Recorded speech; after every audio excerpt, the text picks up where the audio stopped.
হাই বন্ধুসকল, আজি লৈ আহিছে একদম সিম্পল খানা। ভাজি লোৱা ভাত, মটৰৰ চাটনি, তাৰপিছত বইল ডিম আছে আৰু লগত আছে জলকীয়া, ইয়াত আছে খীৰা। তো ষ্টাৰ্ট কৰিলোঁ বন্ধুসকল।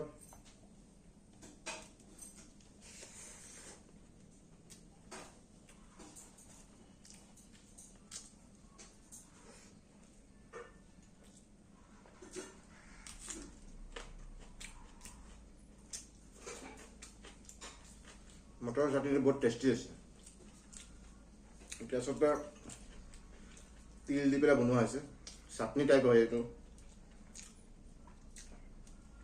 কিছুমান চাটনি আছে একদম পুৰা পিঠি যায়, তেনেকুৱা নহয় আৰু এইটো গোটা গোটা গোটা টাইপৰ চাটনি হয় এইটো।